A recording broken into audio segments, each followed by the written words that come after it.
Welcome to another pint with Seaniebee, coming to you today from sticky morning in Singapore on a national holiday. What holiday is it, Mike? It's Labour Day.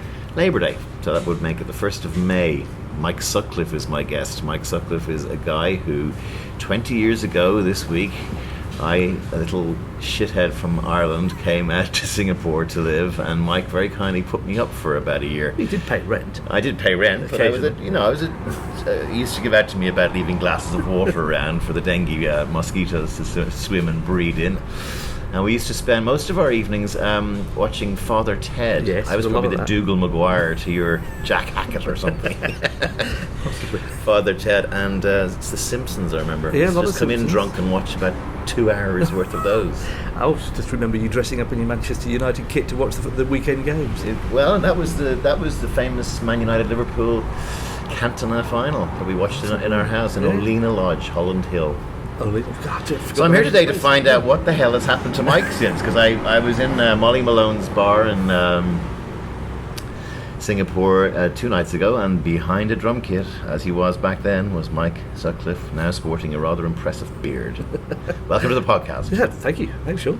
So tell me a little bit about what you're doing now, because you told me you're not really in the ant-bank game anymore. Yeah, not really. So, I mean, after, I think it was 32 years it ended up being from 1983 in London as a copywriter at J. Walter Thompson, which is where I started. Did 10 years there, then moved with JWT out to Bangkok, did 2 years there. Right.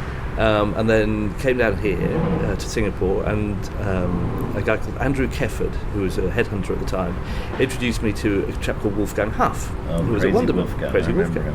And I wanted to leave Bangkok, wanted to get out of Bangkok, because I'm an English writer, an English writer. So this guy, Andrew Kefford, who was a headhunter, said, there's this company called Wonderman, I'm not sure you're right for them, I don't think they're right for you, but go and talk to them anyway. And that was how I met Wolfgang. And Wolfgang and I worked together for 7-8 years at Wonderman. And we built the office from 18 people to 120, and had an amazing time. And he was one of those people who I'd have followed him absolutely anywhere. Yeah, he was great fun. He was one of the last kind of guys who believed that it was important to have great teamwork and camaraderie, and also, that time in Singapore was just great fun. I mean, it was you worked really hard and really late, but you partied just as hard and just as late. I remember a lot of table dancing in Elvis. But that was good. You've kind of pushed through your whole career in about a minute, which is great, because I didn't really want to talk so much about advertising at the start. There was stuff after that. So you're from Yorkshire. What was your childhood like? I'm from Harrogate, which is in North Yorkshire. I was there for 18 years, and it was really good, actually. I mean, I went to a very sort of minor Methodist public school, right, despite not being a Methodist, and it was okay. I mean, I was never a good academic, and I'm still a terrible academic. What were your folks at? What? So my dad was in the chemical industry, so he did sort of sales and marketing for chemicals and sort of industrial soaps and defoamers and all this sort of stuff, which I never understood. And my mum was a teacher, and she ended up, from sort of 1977 onwards, she was a headmistress. We opened our own prep school, and so there was a gap in the market which they saw, and they bought a large property and sort of mortgaged themselves up to the hilt at the time. Bought this very large building and set up a prep school. Still going? It's still going. I mean, they sold it probably 8 years ago, maybe 10 years ago. Cool. And so Mum's retired, and very happily retired. Dad sadly passed away in 2011. Yeah, so growing up in Harrogate was great, and that was kind of where I got my first taste of music as well. Right. I was friends with a kid at school who had loads of money, and he still has. He has even more money now.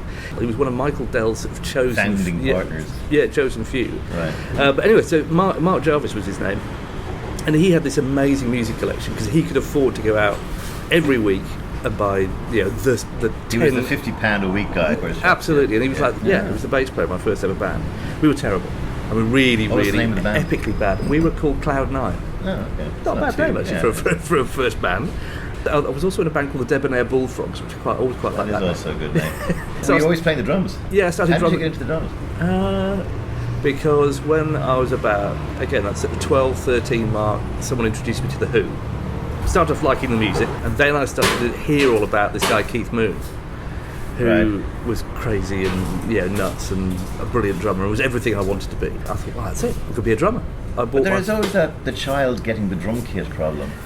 my parents didn't believe in that. Yeah. So I did a paper round, and I worked weekends in a No, I know what I mean is most parents, it's not a drum kit. No way are you having a drum kit. It's one of the most noisy things in the, you just hammer the crap out of it. No, I don't know. I mean, they didn't really have much say in it because they weren't buying it for me. Yeah. I went out and I saved and scrimped, but did all these weekend jobs to buy my first snare drum, which I finally got actually on the day of my 14th birthday. Wow. I think my parents chipped in the last at 10 quid or whatever it was going to take to buy this snare drum, and that made me a drummer. I now had a drum. But you had one drum. I had one drum. Right. So I quickly got the other bits.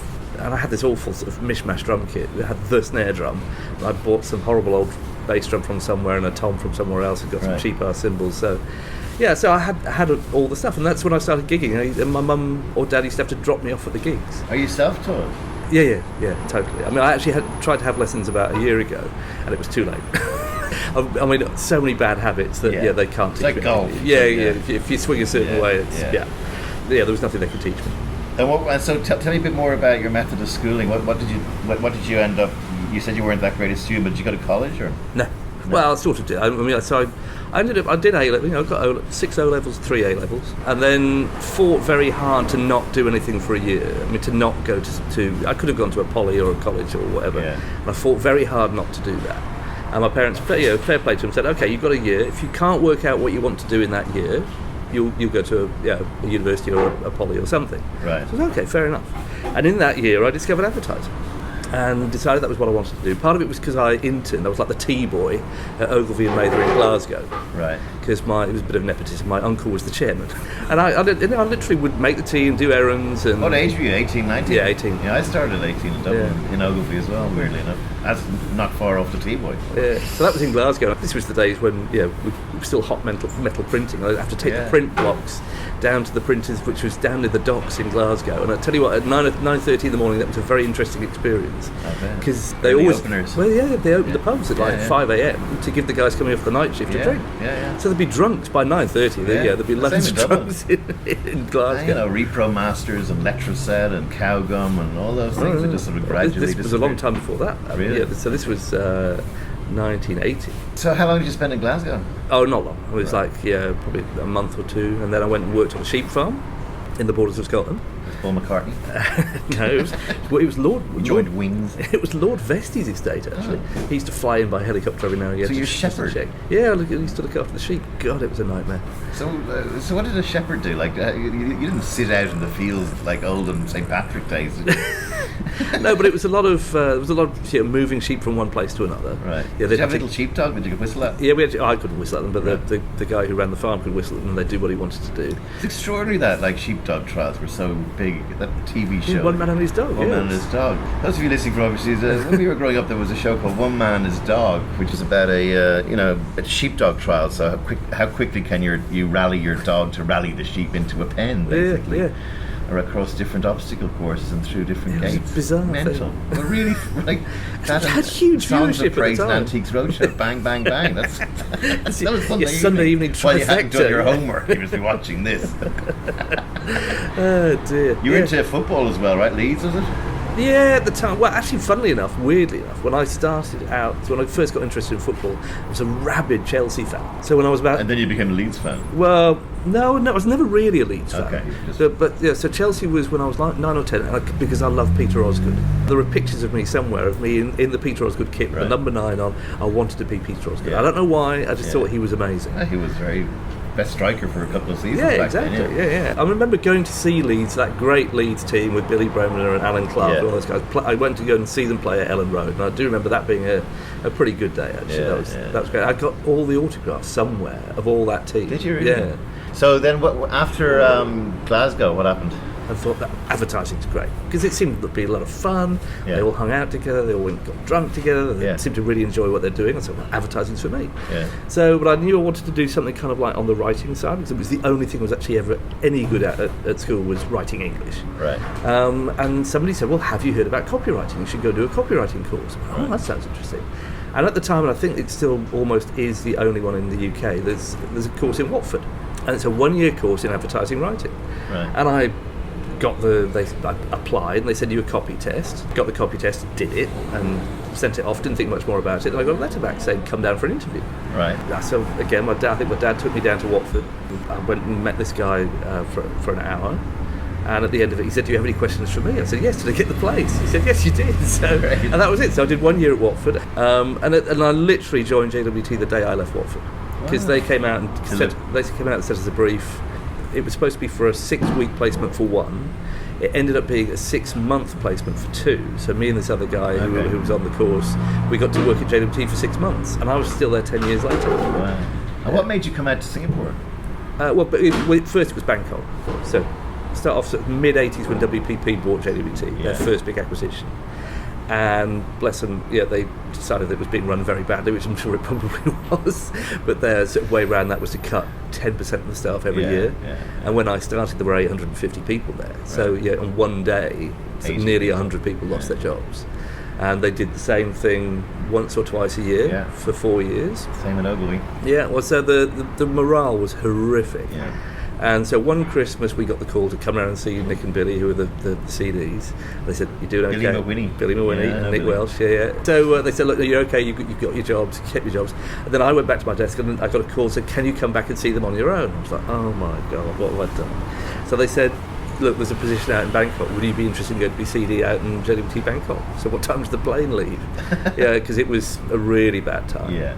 And so I was really, really keen to go. It was like a parachute.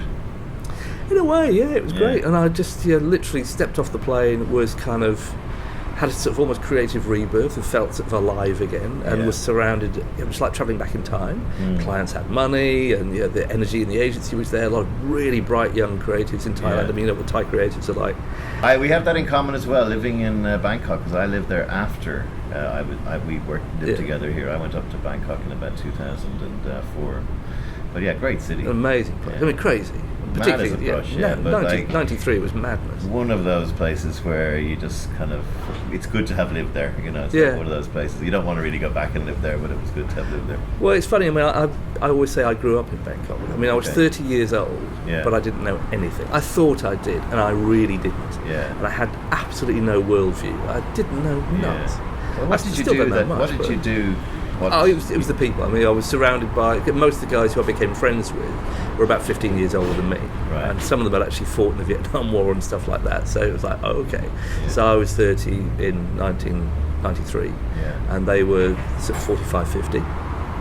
And they sort of, bless them, they took me under their wing and sort of showed me the ropes and taught me about Asia and about culture, and then all of a sudden sort of my eyes opened. And I was travelling as well. I mean, did some travelling around the region and discovered how different everything was. I mean, I was in Vietnam in 93, which was an extraordinary thing. I mean, the Russians were not long gone. Yeah. All of a sudden, like I said, the scales fell from my eyes and I realised that there was a great big world out there. I'd been terribly England-centric. And you ask anyone who knew me back when I was in my 20s. I think one of the things about me moving out here just is you do get this global perspective, and you also get a feeling of how lucky you are to, there's if you go to, India or parts of China or even in Vietnam or anywhere, there's just this people living in huts still, people living in abject poverty in cities in China. And I found it really good for me later in life to just reflect on that. Whenever anything bad happens to me, I just go, it could be a hell of a lot worse. Yeah. I remember there was one week when I went to Jakarta and Manila back to back. And both times the taxi driver decided to take us the alternate route to the airport. Yes. And both times it was through like absolute slums. And God, it's just, when you come back here to clean and pristine Singapore, you realise how lucky we are. And after Singapore then, what did you do then? So the wheels fell off Wonderman in a spectacular fashion after, the dot-com bubble burst, and we really geared up for that. So the whole thing. And again, WPP acquired Y&R, which had Wonderman. So once again, I've been bought by Martin Sorrell. Sorrell was chasing you most of your career. He wants me so badly. And exactly the same thing happened. I mean, so they looked at the books and said, "Good God, what are you doing?" So we went from 120 people down to about 10 in the space of about 3 months. Shit. And it was like, will the last person leaving please switch off the lights? I think it was almost me. I was one of the last sort of regional people to go, and that I was very happy to go because it wasn't the agency I'd grown to love, and Wolfgang had gone sort of a year before. So. Yeah. And then Australia. So Sydney for 3 years. It was quite weird actually. So I got dengue while I was here. Probably from my glasses. It wasn't, I don't think, ironically. No, so it must have been 2003 because it was the same time as SARS. And they spent a long time thinking I had SARS, which was charming. So I got picked up eventually and taken to hospital by guys in hazmat suits because I was really out of it. And my platelets level had fallen and all the rest of it. So they said, well, it's either SARS or dengue, so we'd better take you to a SARS hospital just in case. Yeah. So they took me down to the SARS ward and kept me there sort of the best part of 3 or 4 hours, prodding me and taking x-rays and all the rest of it. And eventually came in and said, we don't think you've got SARS. So thank God for that. So, but we don't really know what you do have. We're going to kick you off to, I think it was Alexandra Hospital. I spent a week in there in a 10-bed unair-conditioned ward. I came out weighing 66 kilos. Every cloud. Yeah, absolutely. I looked fantastic. But so I was already talking to Ogilvy in Sydney, and they said, can you come down for an interview? So I got out of the hospital on the Sunday, flew down to Sydney on the Monday, and had an out-of-body interview on Tuesday. I really didn't know where I was. I think they just thought I was really cool and distant, and I got the job. So it was really bizarre. It was tough because Singo was very seriously involved at the time, and if for John Singleton, everyone who doesn't know John Singleton. What is it, the beast of Australian advertising? He's ran his own agency for many years before selling it to Ogilvy.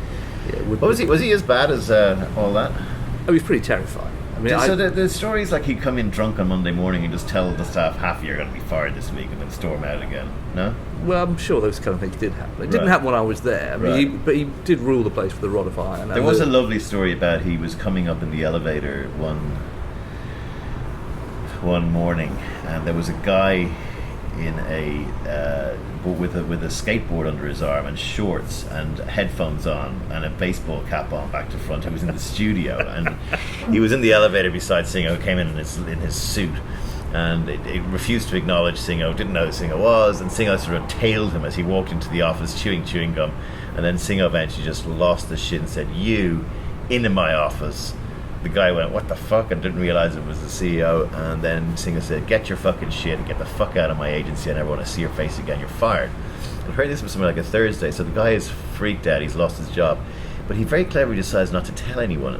And he goes home and he cleans himself up, gets a haircut, shaves his beard, gets some chinos and a polo shirt, and just arrives in work on Monday, assuming that Singo would A, not know his name, and B, forget to actually think that his wrath would be anything more than stuff, and proceeded to spend another 5 years at the agency. Which I love that story. Well, there was the no jeans rule. I mean, you weren't allowed to wear jeans to the office. If you went out drinking, you weren't to come back. That was another one. Yeah, no, I mean, there was no lunchtime drinking. It just did not exist. You were all expected to eat lunch al desco. And most people did. It was a strange place from that point of view. But I love the fact that no awards, and that was great. The fact that wasn't a distraction. You were in a business. You were still expected to do great work for your clients, but you were in a business, and that great work had to sell. And I think we actually did do some really, really strong work, particularly on the Ugly One stuff. Did you go to New Zealand for a bit? Only to see if there was a job there, which there wasn't. Okay. You're a big you like fishing as well, do you? Yeah. It's Tasmania who got the play. I've got a lodge. Which, have you? Yeah. So I have a business. In fact, we run a fly fishing business in Tasmania where we take people fly fishing, and my business partner is the Commonwealth fly fishing champion. So I had a friend in Ireland who did this. So do you make your own flies? Yeah. With the little fly kit? Yeah. Well, there's nothing quite like catching a fish on a fly you've made yourself. It's something a bit special. And there's a whole art to it. So you make the fly, the fake fly, look like a real fly, and there's different flies for different fish. Some of them are so small you can barely see them. Yeah. My friend had the whole sewing kit. I've still got one at home. Yeah, well. And do you still fish? Very rarely. But no, I try and get to Tassie about once a year. I love it. So that's, do you want to plug it? Is that a place where people can go? It is a place where people can go. It's called Rainbow Lodge, and it's in the Central Highlands of Tasmania, sort of almost on the shores of the Great Lake. It's rainbowlodgetasmania.com.au. Very good. Those of you like trout fishing, trout fishing name. Yes. And like I say, so Chris Bassano, who is the my business partner down there and the lead guide. He's just an extraordinary fisherman. And then Asia kept calling you, and you decided to come back. Is that what happened? Well, yeah. The fact that my wife is Singaporean was sort of like, right. So we got married when we were living in Australia, right? And our son was born when we were living in Australia. Right. How many kids have you got? 2. Okay. What are their names? Luke and Isla. So Luke is now 11. Okay. And then Isla is 8. Amazing. But I got this offer from Ogilvy to come back here and run the Lenovo business around the region. Yeah. So they said, would you like to come up and run Lenovo? And I think my wife had started packing the suitcases by the time I got off the phone. She was dying to get home. Very keen to get home. Right. So we came back in 2006. And all through this, the drumming was still going on, was it? Well, no. See, I drummed from basically 95 to 2003 solidly. I was playing all the time here and didn't play at all in Australia. Really strange. Really? Just for some reason, music didn't even occur to me at that time. I suppose it was your having children phase. Yeah, that's sort of. Yeah. And I think having been here for so long, the chance to get outdoors was actually really, because I'm a country boy. I mean, I love being outside, and so I've lived in cities for way too long, and the idea of being outside was great, and that's really what I wanted to do. Unlike here, we're sitting outside recording this podcast, and I am slowly melting like an ice lolly here. It's fun to watch them. So you took, and then when you came back here, you took it up again. Yeah, is it like riding a bike? Yeah, kind of. It's really funny actually. The time when I think I learnt the most was when I was actually when I was living in Australia, because I listened to a lot of music, right? And I was kind of analysing what was going on, and I discovered when I picked up a pair of sticks again that I'd actually learnt a whole bunch of stuff, right? Which was so strange because I hadn't played. But I was watching you the other night. I said it to you during one of your breaks that I was the 10,000 hours thing. It's just like Mike you just look really confident now. It was like I don't feel it most of the time, and I have this problem which if I think. Like if you think for even a second, you're screwed. Yeah. You just have to live and breathe the music and just experience it. And then if you're playing in the music, you're fine. Be like water. Yeah, if you're playing in the music, you're fine. If you think about it, even if you think, this would be a good fill to play here, you're sunk. You will forget it. Right. So yeah. What are your sort of one of the things about these podcasts is that try and garner some wisdom from people about what they've learned and what they might be passing on to the next generation. Probably don't get into advertising might be one. Yeah, that's a really key. Well, no, I mean, I think it was a really good industry. I mean, certainly when I got into it, it was really funny. Actually, I remember it was kind of like saying you wanted to be a drug dealer. I'd like to be a pimp. You're a pimp of capitalism, basically. That's what we are. Yeah, well, a pimp of stuff, anyway. Yeah, I mean, yeah. And the day that multinationals started owning advertising agencies is the day they put the clients in charge. Yeah. I mean, that's why I've always tried to stay ahead. So when I was out in advertising, I used to do a lot of radio, because radio was kind of the technical bit. Yeah. Or I mean, commercials as well. But people thought they knew how to make commercials. People didn't really know how to make radio, and I used to do a lot of radio. So I kind of stayed ahead of the clients like that. You go, no, you wouldn't understand. It's very, very technical. All the editing that goes into this. And at the time, it was kind of true. Then when we got into do direct marketing, you could still blind the clients with a little bit of science, a little bit of technology, because they didn't really understand data. So you could kind of get them on that one. Then they started to understand data, and so I again tried to stay ahead and knew that digital was the bit that would with clients wouldn't really get. Right. So I tried to stay ahead and do that. You're going to turn yourself into a robot. No, we've got a robotic creative director. No, I may have had my last day in an agency, and I kind of hope I have. Look, I mean, it really is do something that you're passionate about. I mean, I'm sure everyone would have said that, but there was a time when I was incredibly passionate about writing. Yes. And about selling and about telling stories, and I still love telling stories. I mean, that's still something I get an absolute kick out of. And do something you're good at, and do something that you care about. And music has always mattered. I don't know why I'd never made the connection. I'd always thought for years, how could I make money out of music? I'm not good enough to be a professional musician, so I could never make money that way. And I'd never really put it together and thought, you could market music, and that's what I'm doing now. So explain your new venture then. That was actually the opening question of the podcast. Yeah. Now getting to an hour in. Yeah. So what I'm doing now is I'm selling music for basically one company, but two different arms. So I work for Swee Lee. If anyone is a musician in Singapore, they know Swee Lee. It's one of the big old names, and they've always had a music shop since 1946. Where you buy instruments? Where you buy instruments, right. Since 1946. So we now have 7 stores in Singapore, and they've expanded out around the region. They were bought sort of 3 years ago by a family, who was quite sort of well known in Asia. The Kwok family now own Swee Lee. And so Meng Kwok is the guy who I work for. Is amazing. 27 years old, so he's half my age, but he's absolutely extraordinary. Ambition beyond belief, but smart, gets it, amazing vision. So I work for him. Swee Lee needs to sell, and in the last sort of 3 years since he took over, they've now developed a really good online platform. Okay. So e-commerce is a huge part of what we're doing. We're selling stuff into Malaysia, Indonesia, Vietnam, all the rest of it. Mainly guitars? Mostly guitars. Right. Yeah. Okay. So there's still a huge market, which is amazing. I mean, in this day and age when kids could sit at home making amazing music on their laptops. Yeah. Kids still want to go out and buy a guitar and be in a band. Daughter, that was the thing she wanted for her 16th. Guitar, new guitar. Which I think is fantastic. Yeah, and it's so cool. And so we sell a lot of guitars and a lot of other stuff online.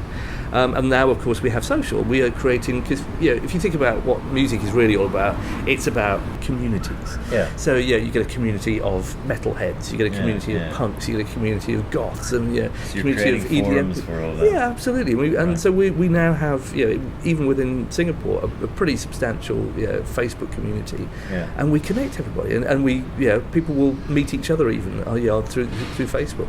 So we're doing that part, which is kind of like a small local online community, and of course we have the community of musicians who exist in Asia anyway. Yeah. So the other part of it is doing something called Band Lab, which is taking sort of community and basically making social music. And we now have social musicians, so people who can actually make music without borders. BandLab is a recording tool, so you can start an idea on your phone.